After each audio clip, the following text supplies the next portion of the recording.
I know every operating At my system like last the job, back of my I hand. implemented When it comes to 25 years of experience and have worked with several people from your company. I've been recognized for my passion. My team is everything. LinkedIn delivers candidates who rise above the rest. With an up-to-date view into shared connections, skills, and interests you won't find anywhere else. See why 86% of small businesses who post a job on LinkedIn get a qualified candidate within a day. Post a job for free at linkedin.com/achieve. LinkedIn, your next great hire is here. Walmart Business is in the business of saving you time, money, and hassle. Whether your business started in a garage or is a garage, Walmart Business has the tools to help you get where you're going. Tools like free shipping, multi-user accounts, and just about any item your company needs. Even a double filtration cyclone dust collector. Yep, even that. Sweet. Walmart Business. It's the Walmart you love. Now for your business. Learn more at business.walmart.com. Terms apply. Go further with the American Express Business Gold Card. Earn 3 times membership rewards points on flights and prepaid hotels when you book through AmexTravel.com. Whether your destination is a business conference or a client meeting, your purchases will help you earn more points for future trips. Experience more on your travels with Amex Business Gold. Terms apply. Learn more at americanexpress.com/business-gold. Amex Business Gold Card. Built for business by American Express. Good morning, Crust. It's a great day to be a bread brother. Ugh, mornings are not my jam. Or jelly. Oh, come on. Stop loafing around. I just woke up feeling hollow inside. Psst, just grab one of the new Morning Uncrustables sandwiches, like Bright-Eyed Berry or Up and Apple, filled with 12 grams of protein and tons of deliciousness. Crust, what are you eating? It's just granola, not even yogurt. No crust, no fuss. Uncrust your mornings. How you all feeling? December? A bit of, I think we're all in the Midwest now, so I think everybody's got some snow to report on. But other than that, how's the vibes, fellas? Sweet 14. How's it going? Vibes for the Minnesota Vikings are we are starting our draft prep. Oof. I know those vibes. Those vibes are all too common for me. What about you, Foster? I mean, same? We're all down at Henry Ford Hospital. I don't know if we're starting the draft, but we are limping through this season. Limping. That is that's becoming a thing in Detroit with the Detroit Lions, right? Just trying to get to the finish line. And we'll talk about that actual limp coming from your star receiver in a second, but I do want to introduce everybody. Dave from the Vikings First and Skol podcast, representing those Minnesota Vikings. Foster, one half of the brainchild, handling business up there in Michigan for the Detroit sports scene. Bleachers to Speakers. Everybody check those two wonderful podcasts out. As you know, I'm the guy pay frustrated Chicago sports fan channel. A lot less frustrated with our football team as of late, but yeah, we've got a lot to talk about. And it's been a while since we played some football. And speaking for me and Foster, we played holiday football, a tradition like no other up there in Detroit. But it seems to be losing on Turkey Day is also becoming a tradition. Foster, what happened against them Packers, bro? Becoming a tradition. I was trying to soft pedal it, Dave. Come on, man. I mean, we talked about this last week. You're like, oh, you won't lose to them twice. Thanksgiving, but hey, I didn't go into this game terribly confident, but we lost by 7, 31-24. We're now 7-5, and it didn't start great. Ross St. Brown got rolled up on by one of our offensive linemen, and he missed the entirety of the game. I think it was the first drive of the first drive of the game, and I won't say it affected us. He's our best receiver, but Goff and the guys actually did decent offensively. Jordan Love spread the ball around. 6 different receivers touched it. He had 234 yards passing and four touchdowns. The key play in the games for the Packers was that 51-yard bomb to Watson at the beginning of the second half.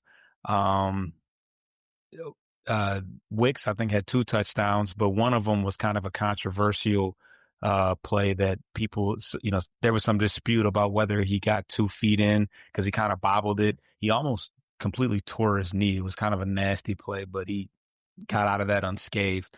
The other big play was the 4th down conversion so what happened?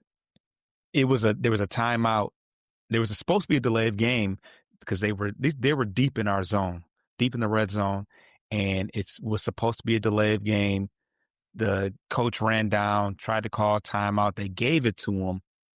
They called it because he signaled for the timeout, because there's no way he amongst 70,000 people screaming, they heard him, yell timeout, but that saved them 5 yards and they end up converting on 4th down to, score a touchdown. But, like I said, the Goff had a decent game.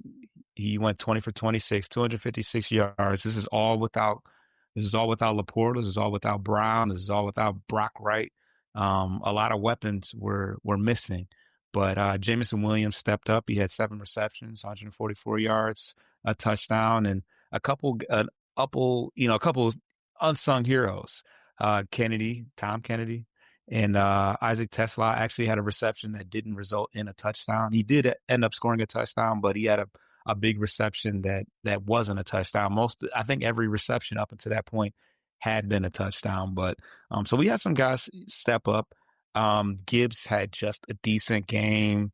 I think the most successful we were running the ball on one particular drive was with Montgomery. So it was kind of a switch up. I knew that they were going to really key in on Gibbs and have to switch things up. So our running game was okay. It wasn't great, but the differences in the game were the fact they got to Goff 3 times. They were able to convert on 4th down, one being that touchdown in the red zone. And I just feel like the Detroit defense was okay, but we don't have dudes. Like, they have Micah Parsons, obviously. He had 2.5 sacks. The Lions didn't have any major plays made. Hutchinson was relatively quiet. Kirby Joseph has been out. We just don't have those big difference makers. It's always going to come back to, this is why you take your chances, go and make those moves, sacrifice those draft picks, and go and get those dudes. Because when it's all said and done, you can have, we're deep. We got some okay players. I don't have any major gripes with one particular player or one particular defensive group. But when it comes down to difference makers, the guys that are going to make the plays on 4th down to stop them, we just don't have that guy. We just paid Hutchinson. I need more. Davenport was back. McNeil is back. Their 1st round pick, Tyleik Williams, has played all year. Good players, not great players.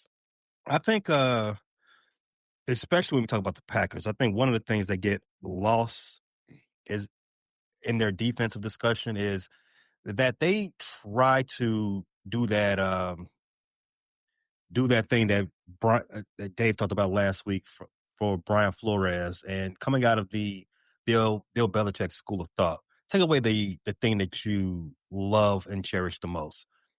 I think while watching that game, the run game was the thing that the Green Bay Packers focused in on. They were not going to let Jahmyr Gibbs go crazy, as he had been doing the last 2 weeks prior to that game.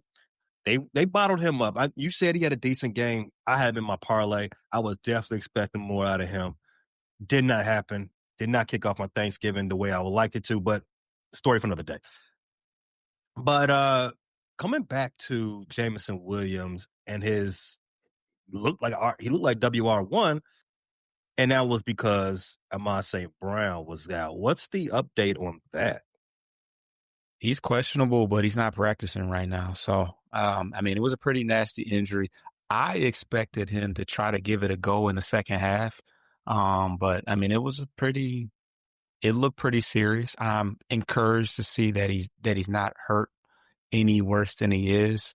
I'm actually surprised that he's even questionable, because I would err on the side that normally questionable. I would expect him to give it a go, but if he's not practicing, I don't have high expectations. How would you, you both, I'm asking you both, how would you all rank what you saw out of Jordan Love that game? 4 tutties. I know he didn't throw for a lot of yards. He didn't really have to, but he put 4 of them in the end zone, banging them out. I think he ended the game with about 230 yards. And, going into this game, Dave, last week, right before Thanksgiving, like, man, beware of that Toyota-thon. Like, I think it was you. It was like, yeah, I don't want to hear it. I don't think that's a real thing. Tell Detroit that. Oh, How would you all rank that game from Jordan Love? efficient. I mean, he always kills us, so especially on Thanksgiving. So I already between him and Watson, I already know Wicks too. I already kind of know what to expect from him. That's just what he wakes up for, those type of games. So, I mean, does it change too much what I think of him as a whole? No, but he just par for the course for him on Thanksgiving against the Lions. Well, he's got to be against the Lions. I was looking at his career numbers against the Detroit Lions before we started. That win put him at 500 for his career. And, yeah, you're right. In those Thanksgiving games, this is now becoming once is might call it an outlier. 2, you might say, got lucky. Don't worry about it. Don't do this again next year. Oh my goodness, it's going to be hell to pay, because then it's a trend, and we don't need Packer trends in this division. Definitely don't, especially this week. It's a sacred week, Foster. So this is his second time on Thanksgiving? I think it's the second time getting at you all on Thanksgiving. Yeah. Well, at least that weekend, because he played on Thanksgiving. He played Thanksgiving last year. I don't forgot who he played, but he had Cowboys, another outstanding game.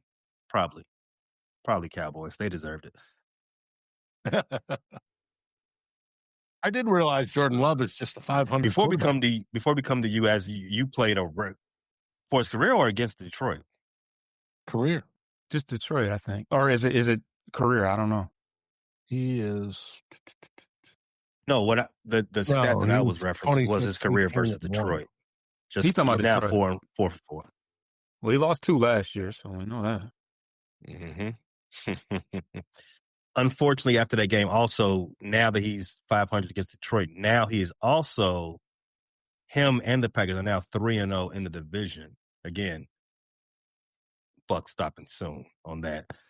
Moving on to Black Friday.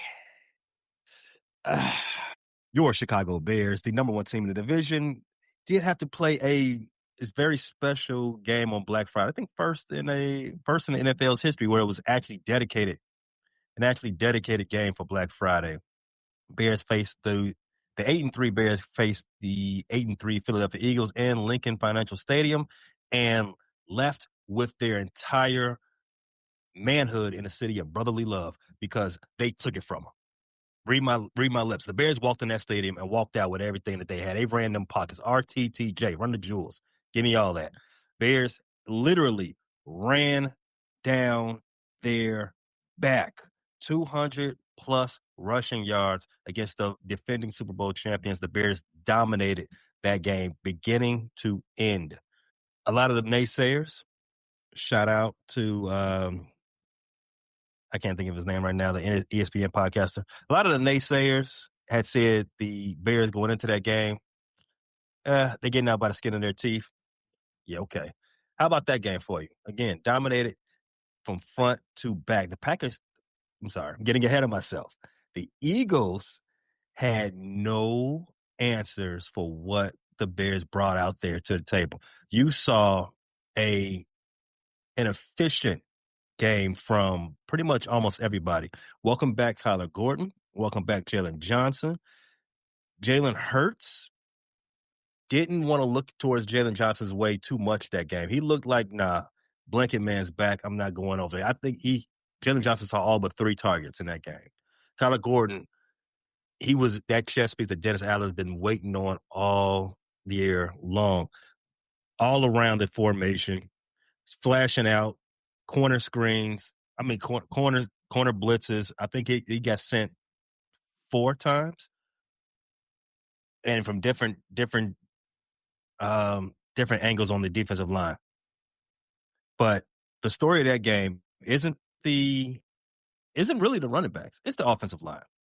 The offensive line once again showed why they're the best unit in the league, and I think they're going to have 2 All-Pros come January on that right side of that line. Darnell Wright, Jonah Jackson, stand up. They are dominating right now at an All-Pro level. DeAndre Swift going back to his old stomping ground in the Philadelphia Eagles, where he had his 1 Pro Bowl season, showed him what's what. Kevin Byard, he had another turnover. Former Philadelphia Eagle, showed them what's what. Nashawn Wright with another standout game. This stopping the tush push. Now the Philadelphia Eagle fans, you know what? We don't need the tush push no more because Nashawn Wright just put it on display. That's how you stop it. I'm going to just take the ball from him. They don't want the ball. Nashawn Wright's going to get paid a lot of money this offseason. Dave, you can work something out. You can have Nashawn back for a little bit, just a little bit. We don't want to tax you too much. Okay.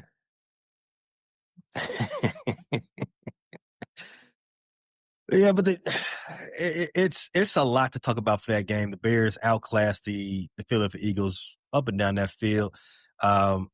They couldn't sit right. Saquon Barkley was taken totally out of the game. AJ had a decent one. He had a couple of good catches, but that's tend to happen with Nashawn. You know, it's a gift and curse. He'll do something spectacular to have a takeaway, then he'll get beat in the next play.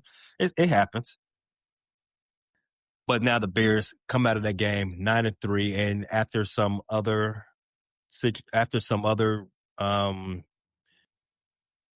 the Rams game against the Carolina Panthers on Sunday, when the Panthers upset those LA Rams, the Bears now find themselves number 1 in the NFC. Life is great in Chicago. Sunday. What happened in California? I said at least until this Sunday. What's going to happen this Sunday? If you lose, you will no longer be number 1. What's that L word you said? Lose. What is that? Oh, you're not familiar with losing? We'll get to it. I'm not familiar with those terms, there, guys. Tell you about the team. He just got spanked by that team. Yeah, you can tell me a lot about the Packers, and you can definitely do that because we're gonna have to show you how it's done, Foster. But and you were not the first Black Friday game; you're the third all time. Was it? They started in 2023. Okay, I didn't. Dolphins and Jets. Dolphins beat the Jets. 2024, Chiefs and Raiders. Chiefs beat the Raiders. You are correct. And this year, Eagles, Bears. When this new media deal came into effect, Amazon said, "Yeah, we want something specifically us. We want to get all the dollars and all the eyeballs and all the clicks on our app." Shout out to them. Mm-hmm. They might know a little thing or two about selling stuff and having make sure everybody is front and center on your particular platform. Let's move it on down to Sunday noon. Was that? No, yeah. You all played in the 4:00 window. Yeah, late window. We had the Minnesota Vikings play the Seattle Seahawks, and Dave, we were anticipating this game not because it was going to be a barn burner or anything like that, but because because you had promised us one thing in particular, well, 2 things in particular. One, Brian Flores is going to stop JSN from getting off. You're going to hold him underneath 100 yards. I do believe he did, didn't he? I don't think he got his first catch till late in the third quarter. Or fourth quarter, yeah. Yeah.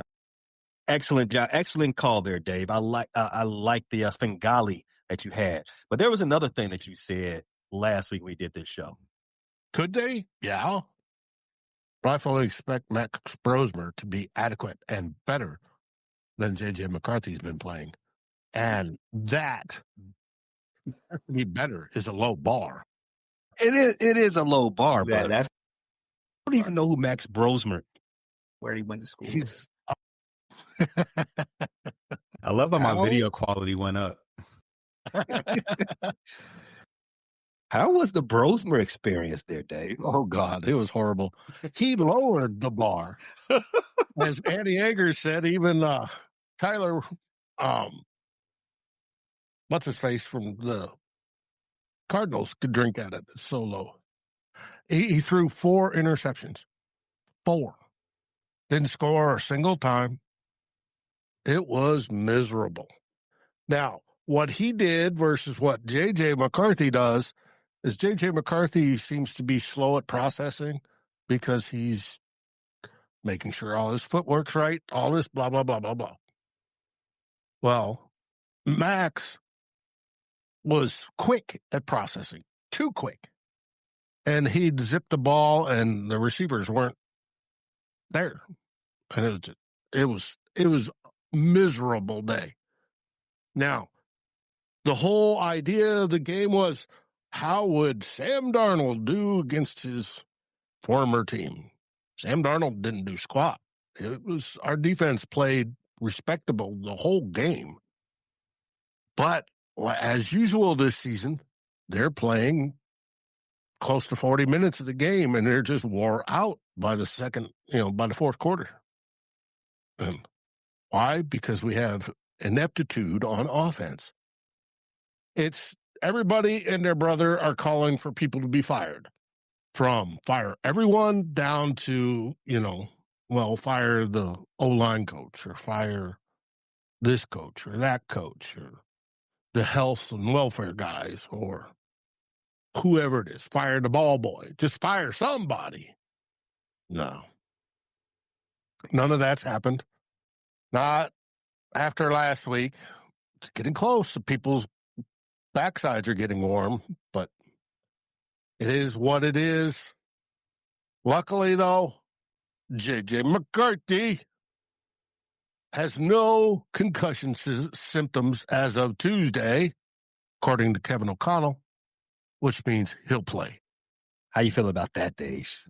It's better than Max Brosmer. Better than the bro. Now, I think Max Brosmer could probably develop into a decent backup quarterback. It's just not with the way everything's going this year, though. It could be one of those guys, last in the league 10 or 12 years. Yeah, you can definitely. There's very good job security at being able to hold a clipboard and run a scout team offense. It's great work if you can get it. It's work. The thing that has popped up to me a lot this week and in the social media circles concerning the Vikings has been save Justin Jefferson, this narrative, or get him out of Minnesota. I was going to ask. Are you hearing any of that, Dave? Yes, we are hearing that. It's starting to fire up. That Justin's had it. He's not the only one, but supposedly jogging on the routes and not into it and dropping the football. Jordan Addison dropped quite a few. And it's when your number one wide receivers are dropping footballs all over the place. Drafted number one. First round draft choices, I should say. Are dropping footballs all around. Something's very, very wrong. And it is. Now, are we going to hear Justin Jefferson's requesting a trade like the national press is supposedly hyping up so far? It could happen. Will it? I don't know. It'd be an expensive trade for whoever does it, but it's possible. I don't think it's that. It'd be next year. It wouldn't be this season. No, I feel like that's I feel like it's just social media talk. It's just what people do when it's like, oh man, I like this player, and he's not putting up video game numbers. He's not getting his 1,000-yard season.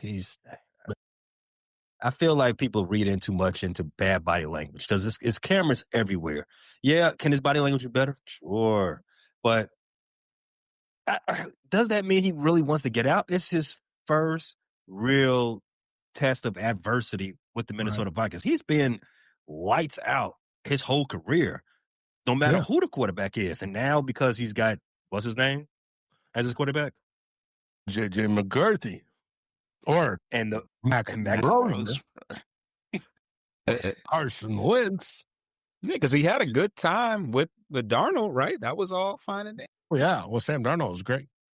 Yeah, I don't know. Maybe I'm not seeing something, Dave. Dave, do you actually feel like that he wants to get out of here? No, he wants to win. Yeah, I mean, he doesn't want to waste his career, and that's where you're going to hear is people. He's wasting his career in Minnesota. He needs to go someplace where he can win a title. 13 games. No one was saying this. No one was saying this that he needs to get out of there when last year when he's having another all Pro Bowl season and they lost in the playoffs in the first round. Fans that were talking about use him as trade bait. He's our most valuable player, so get 2 or 3 first rounders. Why would you want to get rid of that's like getting rid of Moss? Like who would have? Well, I mean they did. Well, we did that too. Well, yeah, crazy. It was, our owner did that. Red McCombs. He was pissed, so he traded him to the Raiders. Mm-hmm. No. Through the fans. When he go to New England after the Raiders. Yes. Yeah. Mm-hmm. No, Red McCombs was upset that the people of Minnesota didn't want to buy him a new stadium. Mm-hmm. And he was that's OB. And so when the referendum died, he said, fine. And he traded Randy Moss. Oh, so he was trying to spite the fans. Yes. Great owner. Yeah. I mean, like, was he? Okay, that was sarcasm. All right, cool. I mean, that's exactly why Cleveland has the laws in effect that they have now. Because you're not going to spite our fans no more. You're not doing that. You got to talk to us before you do anything from now on. Cleveland? Yeah. But all right. But yeah, Cleveland Browns. They were in court. Right. I think they just settled it not long ago. Last week. When the Browns want to move. Yeah. Because they want to move outside of the city limits, their stadium and all that, and because of what happened with what's his name, not Arbondale, but who was the owner back then? I forget. I forget who the owner was back when they moved in the 90s. Could have been Modell, but now there's a law in the books in Cleveland that nothing can happen with this team as far as moving. Without one talking to us first, and 2 letting us find you someone you can sell the team to, they can keep it here. Yeah, maybe Tim Walsh can get on that. Cleveland owns the name. Make sure tighten up those ships up there in Minnesota. That's quote the Raven. All right. So it sounds like you guys want to close the books on week 13. Am I reading that right? It was bad. It was bad. We got a couple more injuries, but it was serious injuries or. Yeah, Kelly, Brian Kelly, our center, just first came back from his concussion, all that. He dinged up his hip. And who else? Oh, Blake Brandel, who was playing left guard because Donovan Jackson's out with a wrist injury, broken wrist, I think. He's iffy for this weekend. He came down with a bump on his head and is in concussion protocol as well. Wow. When it rains, it pours up there. Hey, I know how you feel, Dave. We have a whopping, I think it was a little less than 3/4 of the planned offensive line playing together this season. It's fun. I did notice that on Sunday. It was a lot of the game commentators were pointing out how many different offensive line rotations this team fill in the blank has had to use this year. I think the Raiders, the Rams, you guys, Vikings. There's a few of them. There's a lot of teams out there's had unfortunate time this year with keeping guys healthy, keeping the round bellies healthy. Again, I know that pain very well. Lions fit into that category too. Well, yeah, Dave, thank you for bringing that back up. Foster, sit up in the seat, sir. So, Also, last week we talked about Frank Ragnow coming out of retirement to save the Lions. How's that savior? How's he going? He failed his physical, bad hammy, out for the year, cooked. You gotta laugh to keep from crying. It's like, what the? Did he come in with the bad hammy, or did he sprain the hammy doing a 40-yard dash or something for him? Well, I don't know why he'd be doing that, but or whatever for his physical test. Maybe he just when he's been out obviously he's been doing whatever he's been doing and hadn't been preparing himself. So when they, put him to the test, like, hey, let's see if you can, do the little scoot around, do the drills. He was like, this is why I retired. I don't know. But yeah, that was kind of the news we got, like, post, getting beat by the Packers. So it's like, because we were already kind of, after the Bears won, we were kind of like, real, uphill battle to get into the playoffs. So when we got that news, it's just like, just add it to the fire. Terrion Arnold out for the year. He's been banged up all year, out for the season. Brown, we don't know what to make of that. You probably should just I don't want to say you want to shut him down, but it's like it's looking real bleak for us. We're gonna talk about those playoff chances. Team that could move ahead of you this week. Yeah, it's getting hairy there, Foster, as far as playoff chances go. But we'll talk about that when we review Week 14 for the Detroit Lions. If you're watching live, you know what to do. Sit tight. If you're listening on audio, you already know we recorded this a long time ago. So go ahead and check out our ad sponsors, and we'll be right back on the other side of that break. Don't go too far. Need a Garrett's popcorn break. Here's my 30-second story with Guinness. As soon as my sister and I get home for the holidays, we don't even unpack. We head straight to our pub.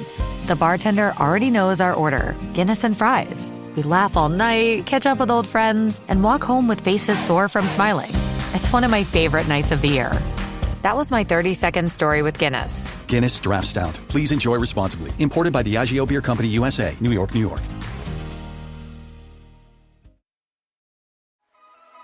When the holidays start to feel a bit repetitive, reach for a Sprite Winter Spiced Cranberry and put your twist on tradition. A bold cranberry and winter spice flavor fusion, Sprite Winter Spiced Cranberry is a refreshing way to shake things up this sipping season. And only for a limited time. Sprite.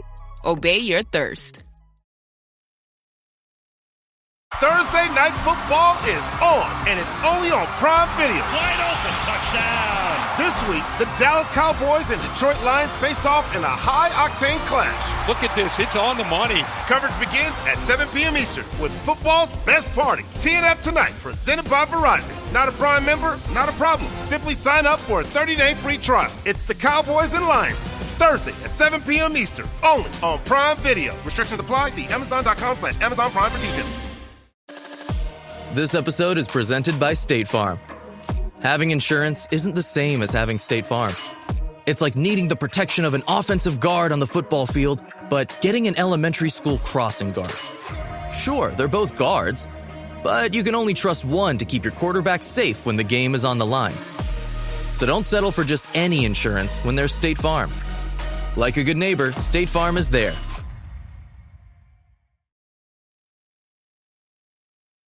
I could use some Garrett's popcorn. Go with my... Can we all? Worked at a movie theater, never got back into the popcorn game. Well, popcorn in the movie theater is pretty decent, but nothing beats Garrett's. I would imagine. So let's talk about Week 14 here. In the first game up, you have a Thursday night special. The two teams that would love to play on Thanksgiving. Like, you guys love Thursday. Foster, who you guys got? The Dallas Cowgirls. The other blue and silver team. That was pretty spicy there, Foster. I mean, calling them. I usually don't come at them like that, but I mean, it's fair. But look, big ops. You did say there were your playoff chances are a lot hazy right now. Do you think you got to win out? Because I know the Dallas Cowboys, they fighting to get into the playoffs too, man. What's gonna happen here? Yeah, we got to win out. We got to beat Dave. Yeah, I'm gonna say it. We got to beat Dave, even though we're not playing Dave. You know, everybody's ops right now. Everybody's opposition right now. So, yeah, we definitely got to win out. And we certainly got to beat the Cowboys. They got one less loss than us because of this silly tie. So, that's where we're at right now. Are we getting into the game? Doesn't that make you hate the Packers more? Because now you're a half game behind Dallas. I mean, yeah. I mean, can I hate them anymore? Like, I don't know. Those who might be new watching the show, Foster really hates the Packers. He hates the Packers more than me and Dave combined, and I really, really hate the Packers. But yeah, preview this game for us, Foster. What can we look forward to?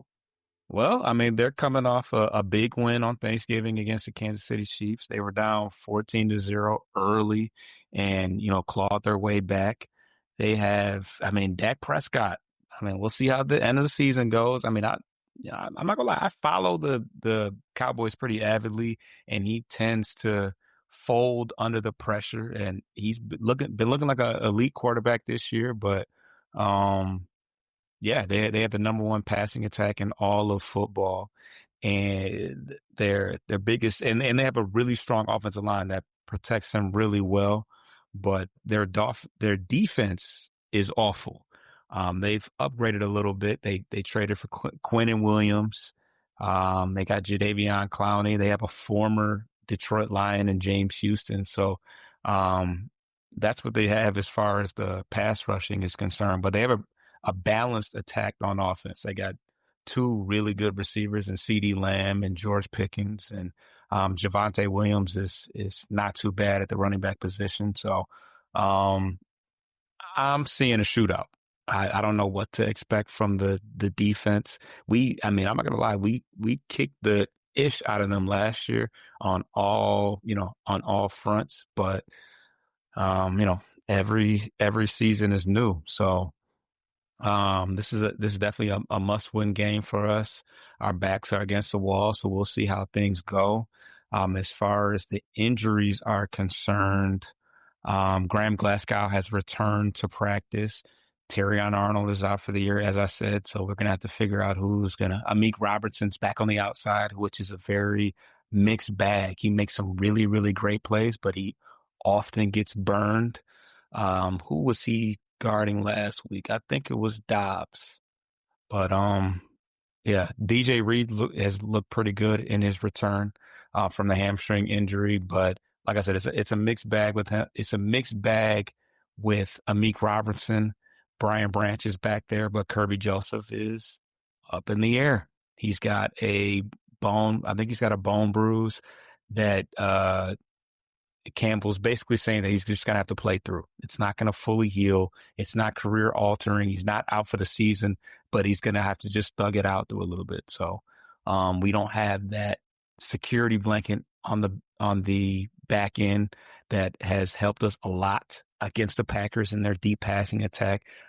Some of these lofted passes by Jordan Love, Kirby Joseph, 100% back in center field would have intercepted, but we don't have them this year. So, getting back to the injury report, St. Brown isn't practicing, but he's questionable. Kirby Joseph is limited practice. He's got a big knee brace on that he's kind of been messing with a little bit, and he's been off and on on the practice field. So tough to say what's going to happen, but we will be without for certain Khalif Raymond, Zylstra, and Wright. So we have 3 tight ends out. Laporta's out for the year already. Zylstra and Wright are also tight ends. So we have nothing as far as the tight ends are concerned. Going to have to be once again a big game from J-Mo. Tesla's going to have to step up. Possibly we can get something from Kennedy.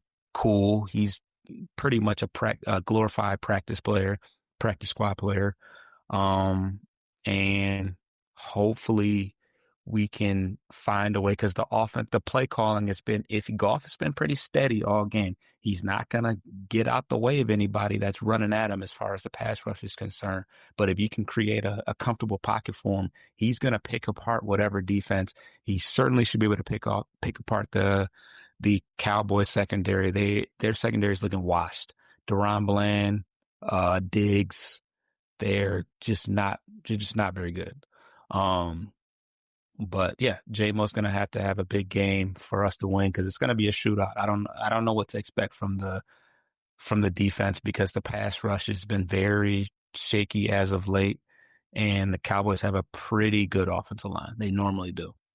Javonte Williams is one of the best. Javonte Williams is one of the best running backs this season. Did not see that coming. Over under, Foster. 3.5 times Dan Campbell has the Lions go for Sunday. Well, tomorrow, rather. 3.5. We play on Thursday again? Yes. Tomorrow. You play tomorrow. All right. That's messed You don't up. get your mini bye until next week.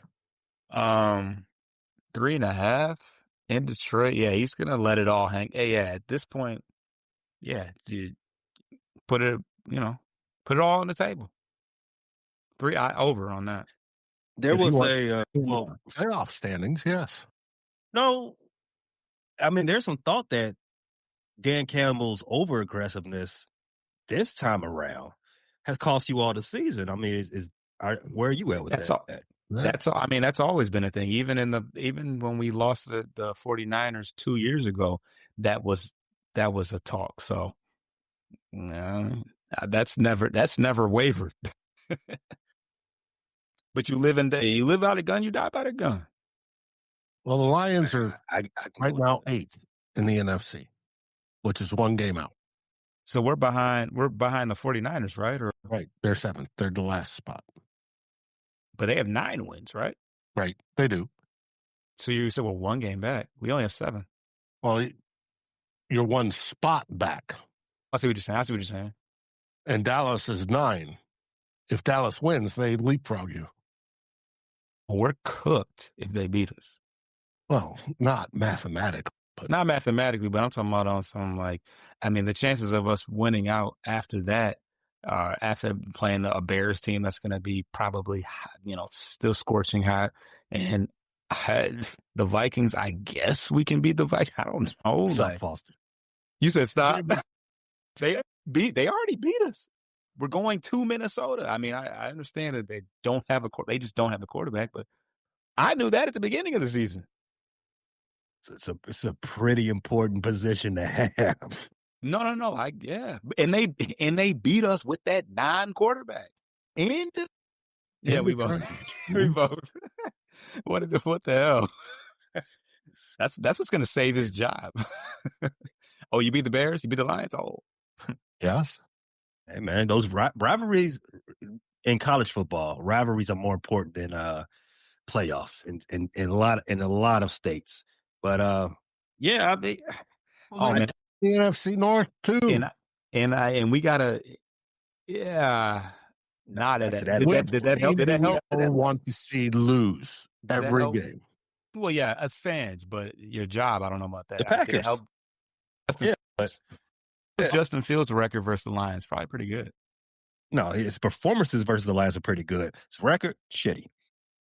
Oh, well, yeah, I guess he did have but yeah, we got to play the Rams, which are the best team, if not the Bears, the best team in the NFC right now. Steelers, that's another home. First of all, we got to go to LA. So that's crazy. And then we had the Steelers at home, which should be cake, but Aaron Rodgers now joined by Adam Thielen. Oh, see, I did see something, but I didn't see where he went. They went to the Steelers. That's not got the 2 oldest people at their position in the league on the same team now. Yeah, everybody's old, right? It's got to be the oldest team in the league. Congrats on maybe getting 9 wins again this year, Dave. I do believe that the Lions need to win out to make the playoffs. Same thing with the Cowboys. So whoever loses this game is pretty much de facto eliminated. But You've already self-eliminated your Vikings already, Dave. Well, You're already technically, mathematically, we're still in it. We're in a LOL percentage. For us to get in the playoffs, it requires two things. The Vikings win out and the Packers lose out. And if either one of those things does not happen, we're eliminated. So we could be eliminated Sunday, officially. Speaking of the game Sunday, Dave, who do you play? We play the Washington Commanders. Well, you can go a lot. You can go a lot into. You can make up a lot of ground by going ahead and handling that business against those Commandos, who almost beat the Denver Broncos on Monday Night Football.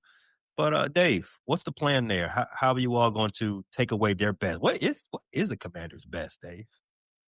Well, they're one game behind us. They're 3-8 or whatever it is. They got a horrible record. They've been hit with injuries all across the board, and everybody knows their quarterback, Jaden Daniels, had a dislocated left elbow, which was gruesome. However, he's limited practice this week. Oh, so, I can't believe he's still trying to. I know. Why he hasn't banked this season and said, nope, see you next year, I don't know. What sort of brace he'd wear, I have no idea. But it's on his non-throwing arm, but as Carson Wentz with his shoulder shows you, your non-throwing arm still needs to be working to throw the ball well. Now, the Vikings started out as underdogs at the beginning of this week because everybody thought that Max Brosmer was going to be the starting quarterback, but no. J.J. McCarthy looks to be healthy and looks to be playing, and so they went from plus 1.5 to -2 as of today. For the Vikings are favored at home at U.S. Bank, which we haven't won one game this year, something like that at U.S. Bank Stadium. It's been horrible, and it's not because of the fans; it's because they played bad football. But we're going to face up against them at noon on Sunday, and we'll see whatever happens. If we lose, we're officially eliminated, like I said. We won't know about Green Bay until afterwards. You guys play the afternoon slot. But, hey, it is what it is. We're going to see how it goes. KOC's talking about simplifying everything. He does not want J.J. McCarthy concentrating on his footwork or his throwing style. He just wants him to go make decisions and play, which is Don't think too hard. Done a long time ago, but we'll find out. Sort of feeling the heat on the backside, I think, a little bit for KOC. Do you have a score prediction for that game, Dave? According to the points, it's probably going to be 23-20.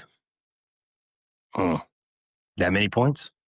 It's if one of my contributor on Tool Bloggers, Drew Buntings, put out 1.5 for the over/under on touchdowns for the Vikings.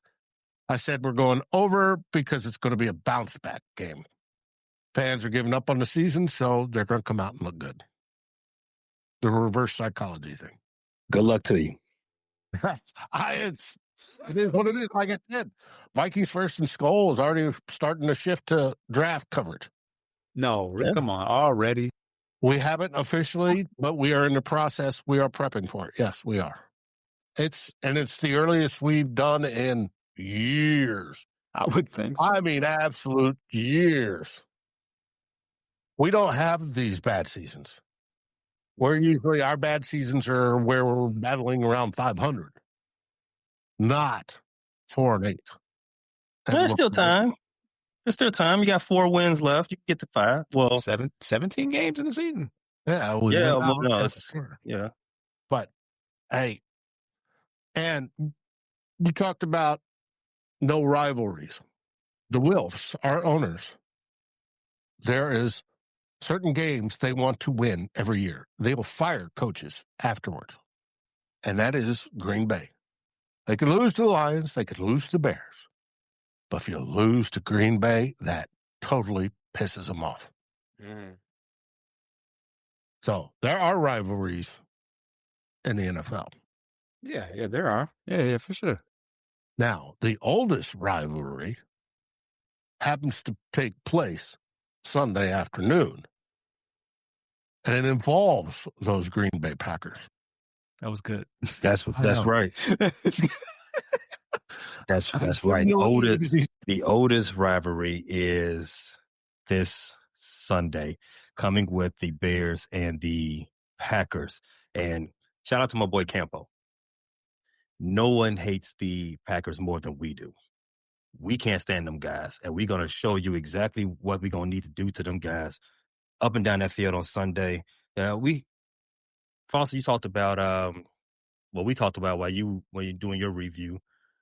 The Packers are very good at taking away your best thing. I want to see them try to take away the Bears running game.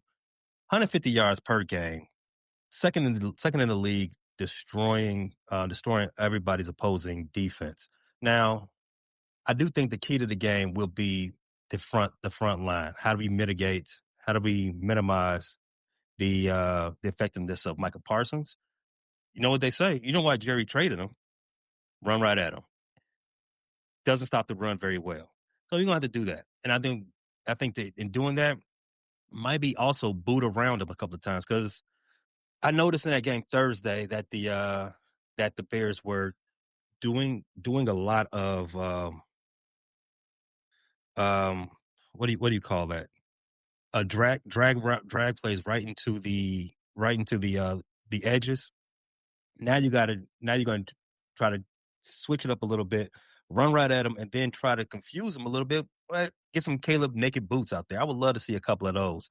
I'd love to see Caleb start hitting some of those protected guys, those guys coming across the middle of the field, getting some of that stuff done and figuring some more things out. But the